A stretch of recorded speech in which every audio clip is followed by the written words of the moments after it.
Romanos 12, 2. Diz assim a palavra de Deus: e não vos conformeis com este mundo, e não vos conformeis com este mundo, mas transformai-vos, ou, dependendo da tradução, sede transformados pela renovação do vosso entendimento, para que experimenteis qual seja a boa, a agradável e perfeita vontade de Deus. Vamos ler mais uma vez? E não vos conformeis com este mundo, mas transformai-vos pela renovação do vosso entendimento, para que experimenteis qual seja a boa, agradável e perfeita vontade de Deus. Aleluias! Louvado seja o nome do Senhor. E quando estava lendo essa passagem, já de início fica bem claro que se nós precisamos, ou se nós necessitamos sermos renovados espiritualmente, antes de sermos renovados espiritualmente, nós precisamos ter um renovo na nossa mente. Nós precisamos ser renovados no nosso entendimento. Nós precisamos primeiramente ser renovados na nossa forma de pensar, para depois nós almejarmos a termos uma renovação espiritual. E nós vamos ver no decorrer da mensagem o porquê que primeiro nós precisamos ter a nossa mente renovada.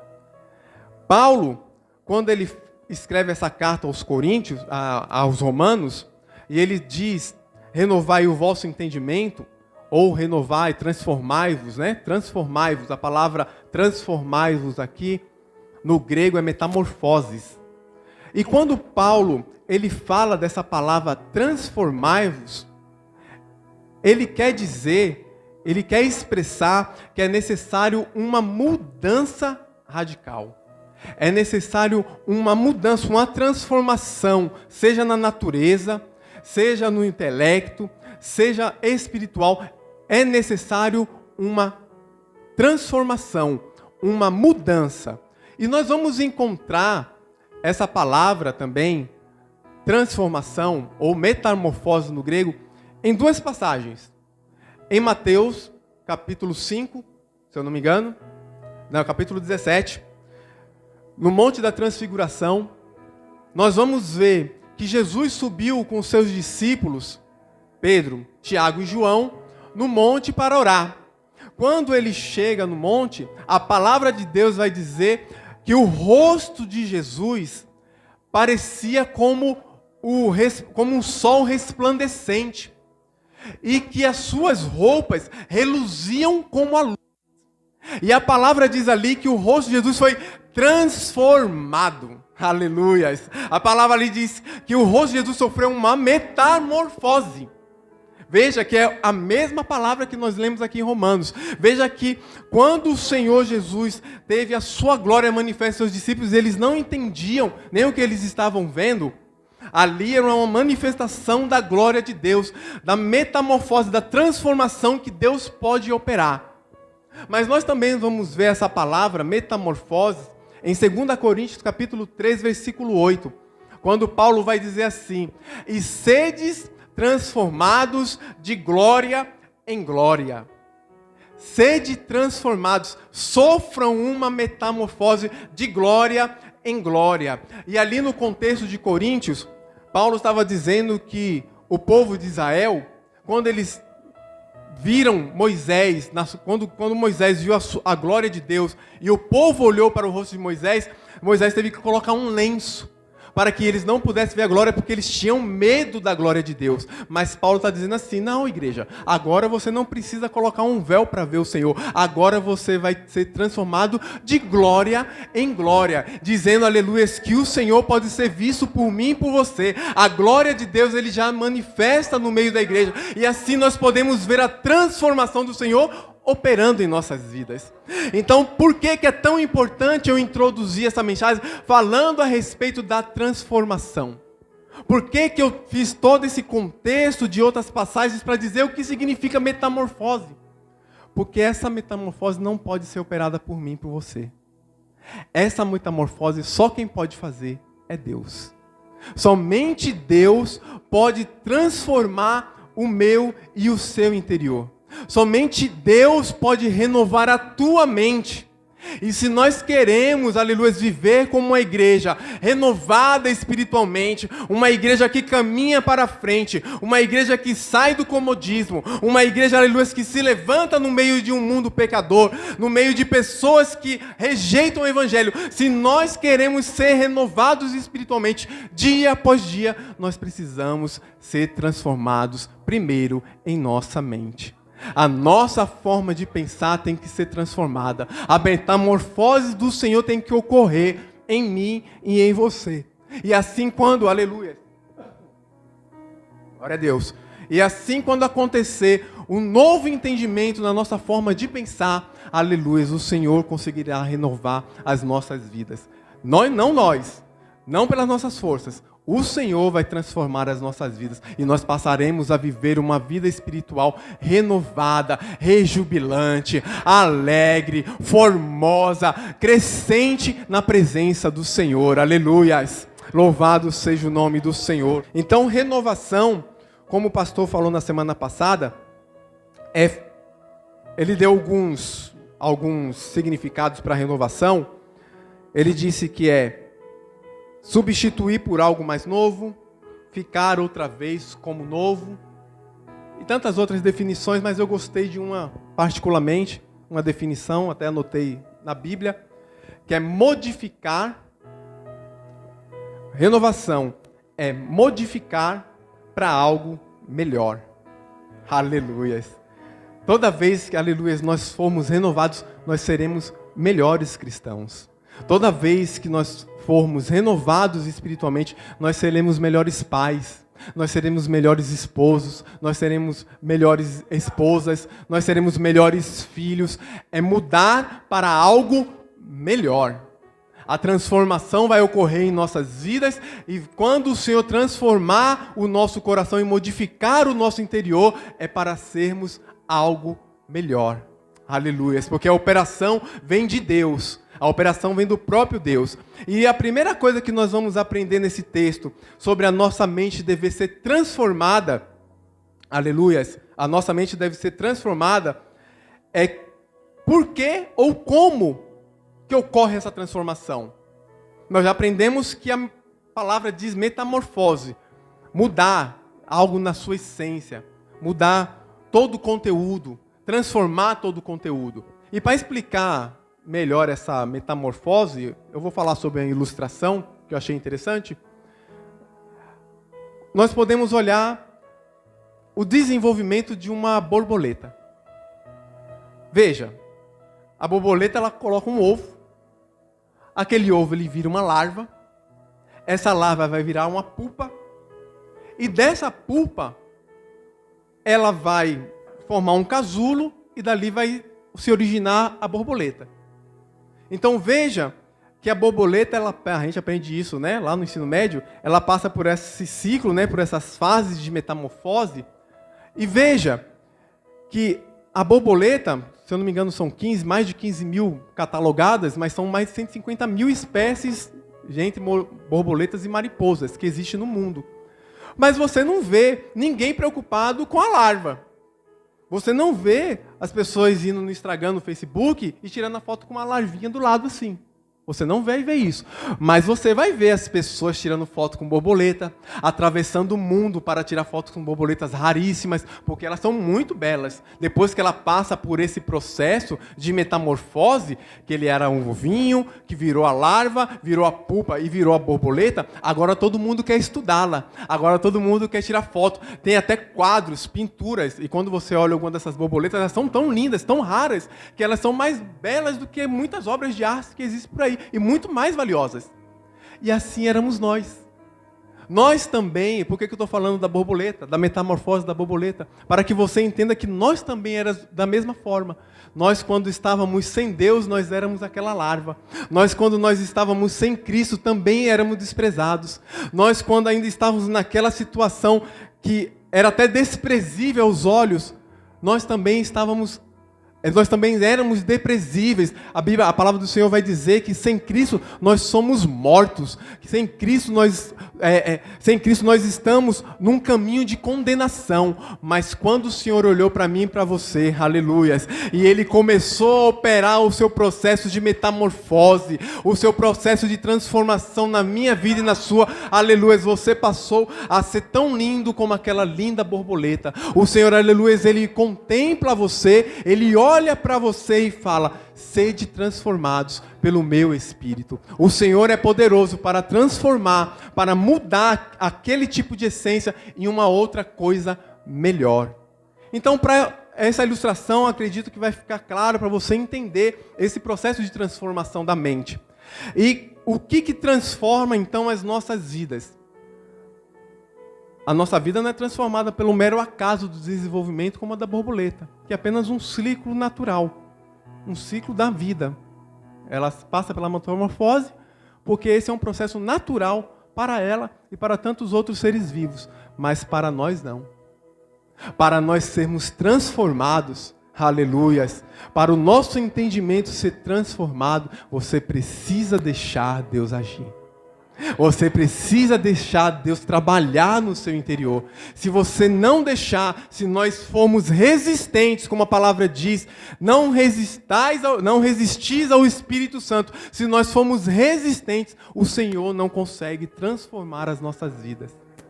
Mas como que se dá esse processo de Deus transformar a minha vida e a sua? Através do Evangelho. Esse é o primeiro ensinamento que nós temos a respeito de como nós vamos ser transformados em nosso entendimento. Por meio da palavra de Deus. A palavra de Deus, aleluia, é o que vai transformar o nosso entendimento, o nosso intelecto. Veja o que está escrito lá em Efésios, capítulo 1, versículo 13 e 14. Diz assim: Nele quem? Cristo. Quando vocês ouviram e creram na palavra da verdade, o evangelho que os salvou, vocês foram selados com o Espírito da promessa, que é a garantia da nossa herança, até a redenção daqueles que pertencem a Deus, para louvor da sua glória. No início, nele, quando vocês ouviram e creram na palavra da verdade. Aleluias! Quando você ouviu o Evangelho e você creu no Evangelho, é que você passou a ser transformado. É que você passou a ter a sua mente renovada em Cristo. Aleluias! Quando, aleluias, você aceitou a Cristo, o pastor falou aqui, aceitar a Cristo como o Senhor e Salvador e também a sua palavra. Quando nós aceitamos, aleluia, a palavra de Deus, nós passamos não apenas a ser salvos, mas nós também passamos a ser selados no Espírito Santo. Nós passamos a desenvolver uma vida cristã que agrada a Deus. E o nosso entendimento, a nossa forma de pensar, a nossa forma de agir, a nossa forma de caminhar, tudo isso é mudado porque o Senhor operou na minha vida e na sua vida por meio do Evangelho. Aleluias! Então o Evangelho do Senhor é que transforma. O Evangelho do Senhor é que nos orienta. Ele é a bússola para nossas vidas. Não apenas a bússola ou um caminho para quando estamos dentro da igreja. O Evangelho do Senhor é a bússola para tudo aquilo que a gente vai fazer em nossa vida. Tudo aquilo que você for tomar uma decisão. Tudo aquilo que você for colocar as plantas dos seus pés e falar: aqui vou fazer algo. Sempre tenha o Evangelho como guia que orienta o seu entendimento, as suas ações e as suas atitudes. E assim, quando o Evangelho do Senhor, aleluia, estiver em nossas vidas, quando nós vivermos o Evangelho do Senhor, nós podemos dizer, como Paulo lá em Romanos 1,16, o Evangelho é poder de Deus para todo aquele que crê. Aleluias. O Evangelho é poder de Deus, mas é para quem crê. Para quem crê na palavra do Senhor, essa pessoa tem o seu entendimento renovado. Para quem acredita naquilo que está escrito nas Escrituras, o seu entendimento, a sua forma de pensar e a sua forma de enxergar o mundo e tudo aquilo que está ao seu redor passa a ser diferenciado, porque é o próprio Espírito Santo de Deus que transformou a nossa mente, o nosso entendimento. As nossas vidas espirituais, elas vão ser renovadas espiritualmente quando, por meio do Evangelho, o nosso entendimento for transformado. Mas o nosso entendimento não é transformado apenas pelo Evangelho, também pelo Evangelho. O Evangelho é que transforma os nossos corações. É o Evangelho que modifica as nossas vidas. Mas o Espírito Santo de Deus, ele também vai trabalhar numa área que muitos não gostam que ele trabalhe. O Espírito Santo de Deus, aleluia, ele vai renovar o teu coração. Aleluias. O Evangelho renova o nosso entendimento. Mas o Espírito Santo de Deus, ele trabalha no nosso coração. O salmista vai dizer assim, Salmo 51:10. Cria em mim, ó Deus, um coração puro e renova em mim um espírito reto. Salmo 51:10. Cria em mim, ó Deus, um coração puro e renova em mim um espírito reto. Há um entendimento que o coração, um entendimento antigo, né? Os teólogos vão dizer que eles acreditavam antigamente que o coração dominava o nosso ser. Isso era um entendimento teológico antigo. Hoje, nós sabemos que o que controla o nosso corpo é a nossa mente. A nossa mente controla o corpo. Se o meu córtex cerebral dizer para os neurônios do meu braço se levantar, ele se levanta. Se ele falar para baixar, ele abaixa. A nossa mente, o nosso corpo é controlado por neurônios nervosos que fazem com que ele responda aos comandos do nosso cérebro. Logo, se nós tivermos um problema na coluna, principalmente na região cervical e lombar, nós vamos ter problemas em dar comandos, porque o cérebro vai falar, perna se mexe, mas ela não se mexe. Braço se mexe, mas ele não vai. Porque há uma ruptura. O cérebro manda, mas o corpo não obedece. Mas quem domina o nosso cérebro? Quem domina a nossa mente? A nossa mente, ela dá comandos motores. Tudo fisiologia. Quem comanda é a nossa vontade. Deus te deu vontade. Nós somos dotados de uma vontade humana. E é essa vontade humana que controla a nossa mente. A nossa mente controla todo o corpo. Mas é a vontade humana que faz com que a mente trabalhe. Então, quando a Bíblia fala de coração, ela está falando da nossa vontade. E trabalhar na nossa vontade é algo que as pessoas não gostam. As pessoas não deixam Deus trabalhar na sua vontade. Por quê? Porque a nossa vontade, a palavra de Deus diz que a nossa vontade, ela é falha. A nossa vontade, ela é cheia de defeitos. A nossa vontade caminha sempre para o mal. Nós sempre desejamos o que é ruim, porque o pecado está em nós. Nós somos pecadores, homens e mulheres pecadores. Todos nós aqui somos homens e mulheres pecadores. Nós não amamos o pecado, mas nós somos homens e mulheres pecadores. Então a nossa vontade é ruim, mas o Senhor, aleluias, Ele quer transformar essa vontade. Ele fala, deixe ser transformado no vosso entendimento, aleluias. E se você for deixar ser transformado, se na sua vontade você falar, Deus, eu quero ser transformado, deixe o Espírito Santo de Deus agir em mim, eu deixo o Senhor fazer a obra. Se você se deixar ser transformado, se a sua vontade, aleluias, o seu livre-arbítrio, o seu intelecto disser ao Senhor, Deus pode trabalhar e agir em mim, aleluia, o nosso entendimento vai ser renovado, aleluia. Então o Evangelho, ele transforma o nosso entendimento, mas o nosso coração, ele precisa, aleluia, ser tratado, a nossa vontade precisa ser tratada, aleluia, para que Deus possa mudar a forma como você pensa, a forma como você age, aleluias. E quando, aleluia, a nossa vontade quando nós deixamos de viver para a nossa vontade e fazer aquilo que nós queremos, porque a palavra do Senhor vai dizer assim, viveis no Espírito e não satisfareis os desejos da carne. Então quando nós andamos, aleluia, no Espírito, deixamos que o Espírito de Deus trabalhe em nossa vontade, no nosso interior, nós passamos a ter uma vida de renovação espiritual, nós passamos a ser renovados em Deus. E aí lá em Gálatas, Paulo vai dizer assim, e não vivo mais eu, mas Cristo vive em mim. Aleluias. E aí já não faço mais o que eu quero, eu faço o que o Senhor quer. Eu não faço, aleluias, o que o meu desejo me impele a fazer. Eu faço aquilo que o Espírito Santo de Deus manda eu fazer. Aleluias. Como é maravilhoso quando nós temos o nosso entendimento transformado. Nós sabemos, aleluias, que o Espírito Santo de Deus está falando e tratando conosco. E assim, aleluias, nós alcançamos renovação espiritual. Renovação espiritual, como eu disse, é algo que nós precisamos viver dia após dia. Não adianta eu ser renovado espiritualmente hoje, no domingo, na ceia. Isso não é renovação espiritual. A renovação espiritual, ela vai mudar o seu jeito de andar, o seu jeito de falar, o seu jeito de trilhar a sua vida, o seu jeito de trabalhar lá no seu serviço. Quando você for renovado espiritualmente, vai mudar suas atitudes dentro da sua casa. Quando você for renovado espiritualmente, vai mudar suas atitudes na rua. Em todo o seu ser você vai ser renovado.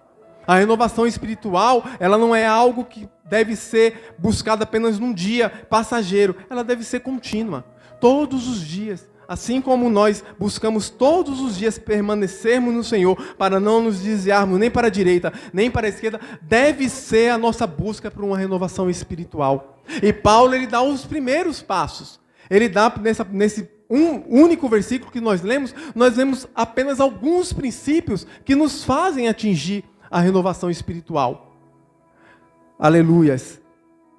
Só que, para nós sermos renovados espiritualmente, nós precisamos mudar a nossa mente. Renovados na nossa mente.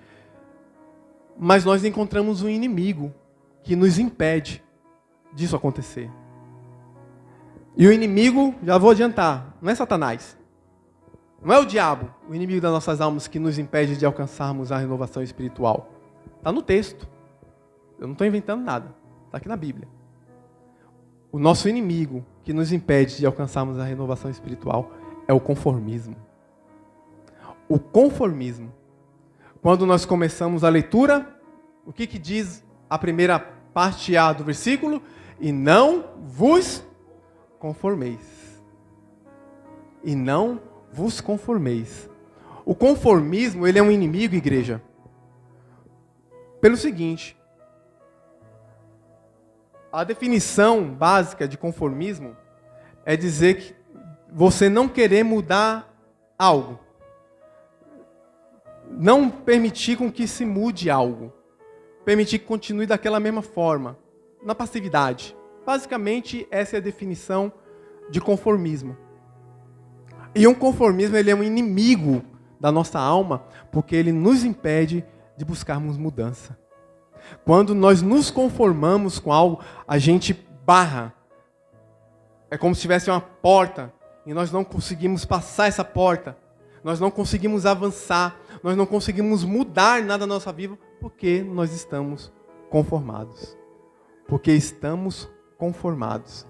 Só que a palavra do Senhor, ele adverte, ele não pede. Ele diz, não. Uma advertência. Não vos conformeis. Não é um pedido, é uma exortação. Ele diz, igreja, não seja conformada. Não se conformem. Não vivam numa vida de passividade. Não vivam numa vida, outra tradução para a palavra conformismo é indiferença. Não permaneçam indiferentes. Não permaneçam inertes. Saiam da inércia. Saiam da passividade. Não vos conformeis. Não vos conformeis com o quê? Primeiro, não vos conformeis com o mundo. O que o texto diz. Não vos conformeis com este mundo. A igreja, ela, por conta de tanto secularismo, de tantas coisas que ocorrem no nosso meio, amados, nós vivemos num mundo atribulado. A palavra do Senhor diz, no mundo tereis aflições. Nós vivemos num mundo atribulado, difícil de conviver. Brigas, violência, crime, ódio. Vivemos dias difíceis. E é por isso que a palavra do Senhor diz, não se conforme com este mundo. Quando a Bíblia diz não se conforme com este mundo, ela não está falando das pessoas que vivem no mundo. As pessoas que vivem no mundo são amadas de Cristo, mas é o sistema. Não se conforme com a forma como essas pessoas vivem. Não se conforme com a maneira como eles caminham. Nós devemos ser inconformados. Jesus foi um inconformado. Veja o que Jesus disse a respeito do mundo.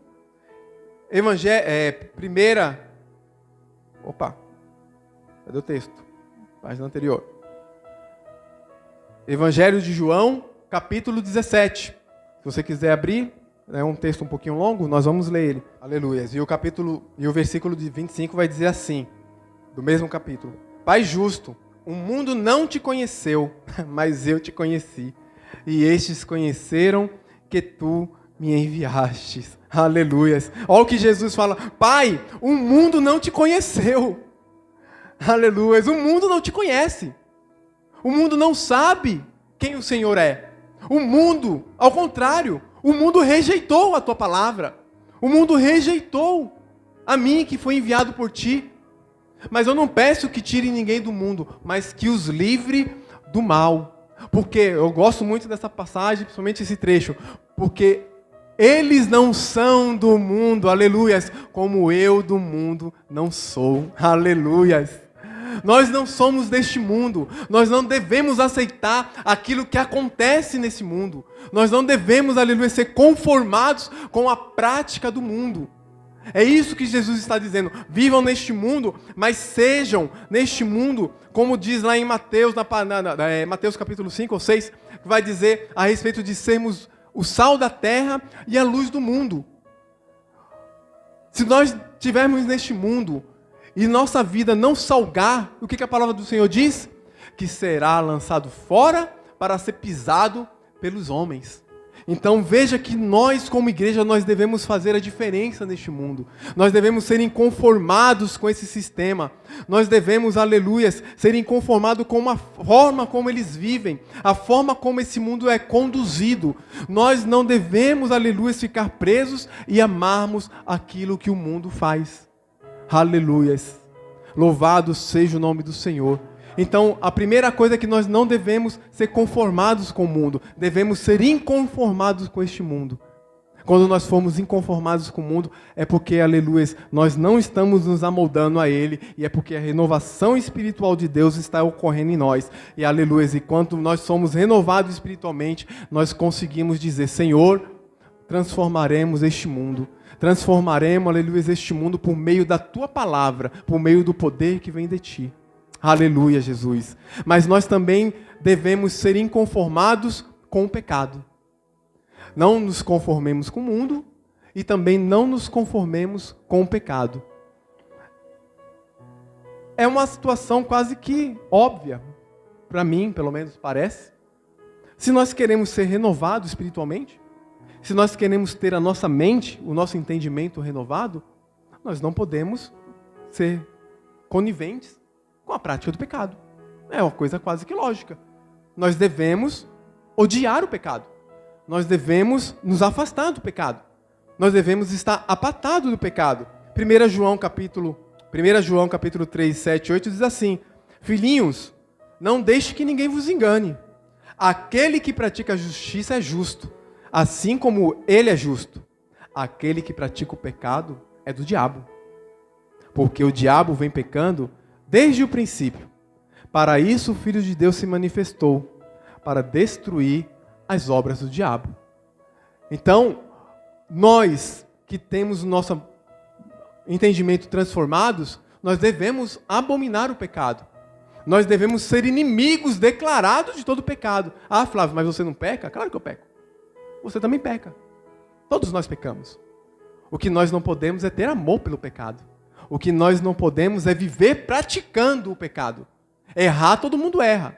Agora, amar o pecado, todo aquele que ama o pecado, a palavra do Senhor vai dizer, ele é filho do diabo, porque ele gosta do pecado.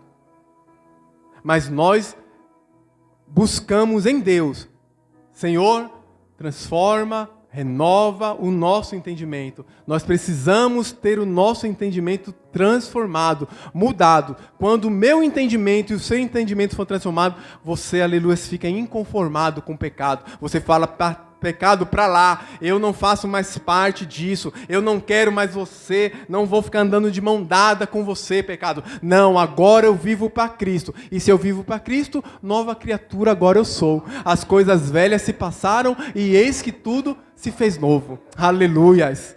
Quando nós tivermos o nosso entendimento transformado, nós vamos ser inconformados com o mundo, nós vamos ser inconformados com o pecado e também nós vamos ser inconformados com a nossa situação espiritual. Aleluias! Ser inconformado com a situação espiritual. Lembra que conformismo, um dos seus sinônimos é a inércia.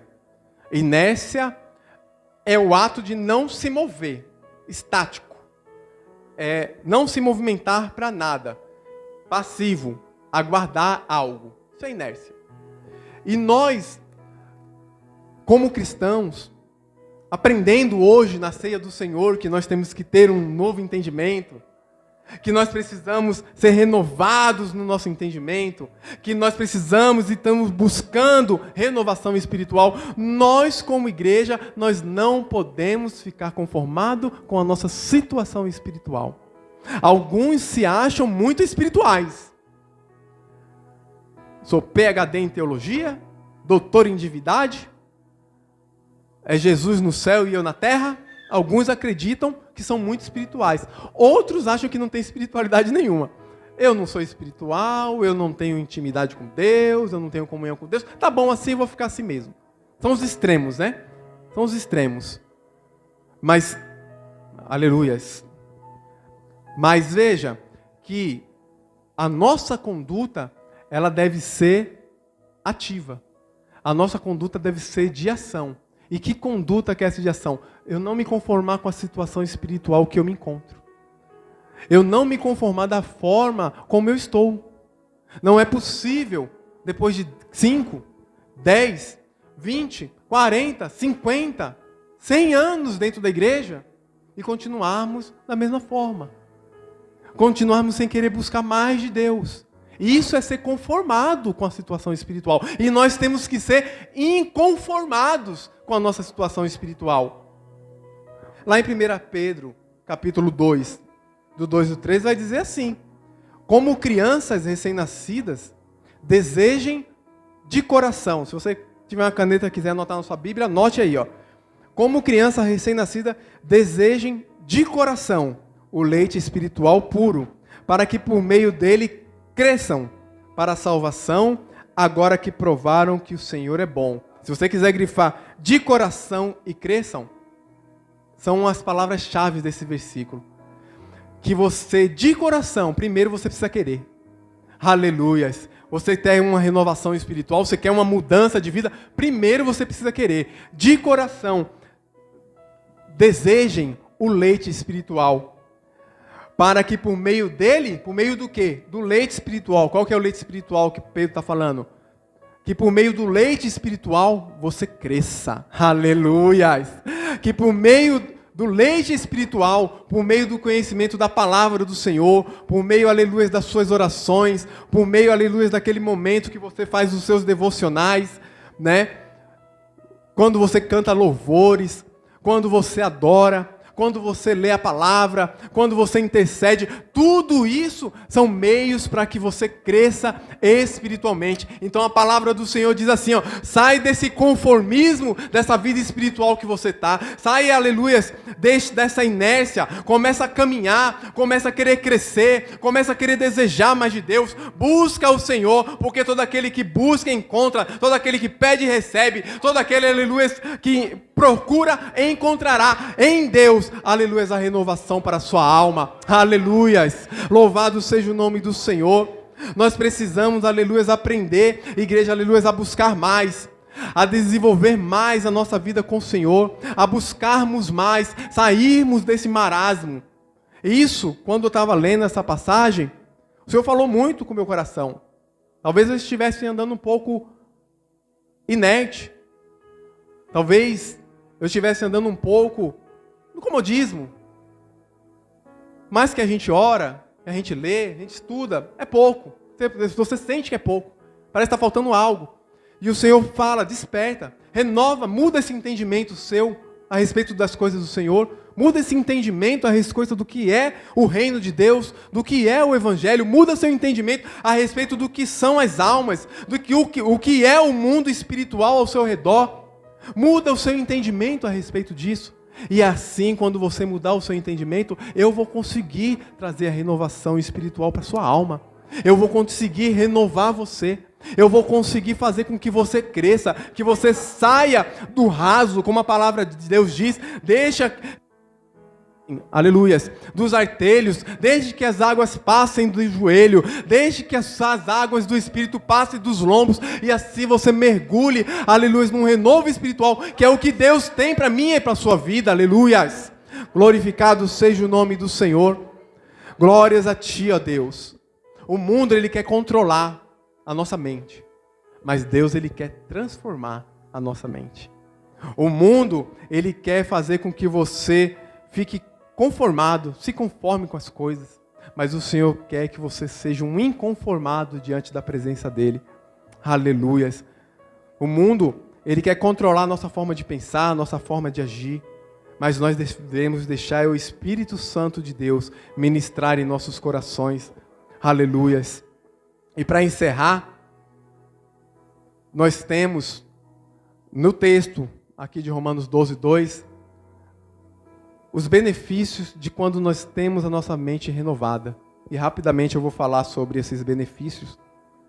Então, quando nós temos uma mente renovada, no nosso entendimento, e nós passamos a acreditar e a confiar em Deus, que passaremos pelo processo de transformação, renovação espiritual, que Deus vai fazer uma metamorfose nas nossas vidas, nós passamos, aleluia, a ser sensíveis e a experimentarmos qual é a boa, a agradável e a perfeita vontade de Deus. Aleluias! Louvado seja o nome do Senhor. Vou repetir.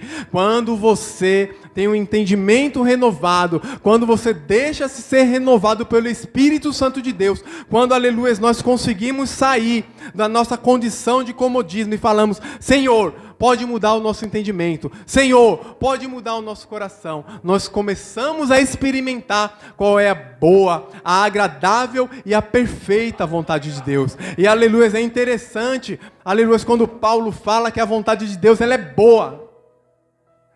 A palavra do Senhor vai dizer, aleluia, se eu não me engano, é em Salmos, né? Louvai ao Senhor, porque Ele é bom, e a sua benignidade, palavra difícil, benignidade dura para sempre. Ou a sua bondade. Louvai ao Senhor, porque Ele é bom. A vontade do Senhor é boa para mim e para você, ela não é má. O Senhor não quer o meu mal e o seu mal. O Senhor quer o melhor para mim e para você. A vontade do Senhor ela é boa, mas a vontade do Senhor também é agradável. E agradável é algo que nós não conseguimos produzir para Deus de nós mesmos. Nada que nós fazemos naturalmente pode agradar a Deus.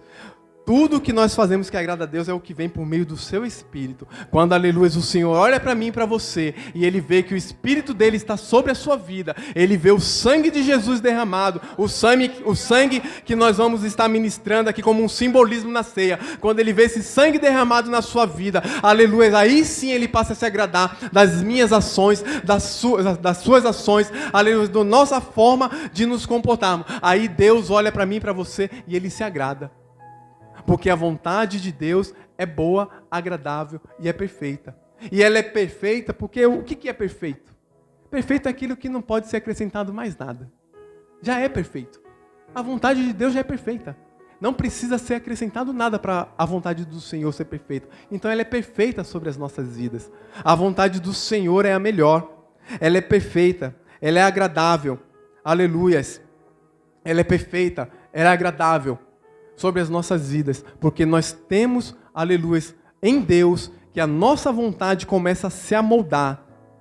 E como a vontade do Senhor é boa, agradável e perfeita, ela começa a se amoldar dentro de nós. E aí a nossa vontade começa a sair e a vontade do Senhor começa a entrar. A minha vontade começa a sair e a vontade do Senhor começa a entrar. Aleluia, você não entendeu ainda. A minha vontade começa a sair e a vontade do Senhor começa a entrar. A minha vontade começa a sair e a vontade do Senhor começa a entrar. E aí nós, aleluia, vamos sendo renovados. Aí nós vamos sendo vivificados. Aí nós vamos sendo tratados e trabalhados por Deus. Aleluia. E aí a glória do Senhor se manifesta verdadeiramente sobre mim e você. Aleluias, louvado seja o nome do Senhor. Aleluias, o nosso comportamento, aleluias, passa a ser um comportamento, aleluias, agora não mais inerte, mas um comportamento de pessoas ousadas, de pessoas destemidas, de pessoas, aleluias, que matam a sua carne para, aleluias, dedicar um pouquinho mais que seja, um pouquinho mais de leitura da palavra, um pouquinho mais, aleluias, de uma vida de oração, um pouquinho mais, aleluias, de uma vida de louvor, um pouquinho mais de uma vida de bondade para com as pessoas, um pouquinho mais de ter palavras que edificam um pouquinho mais, e de pouquinho em pouquinho, e de pouquinho em pouquinho, você vai sendo renovado, aleluia, você vai sendo transformado, você vai sendo trabalhado, e aleluia, a metamorfose do Senhor acontece completamente nas nossas vidas, aleluia. Para encerrar, Paulo vai dizer que chegará um dia em que todos nós seremos transformados, todos nós seremos transformados.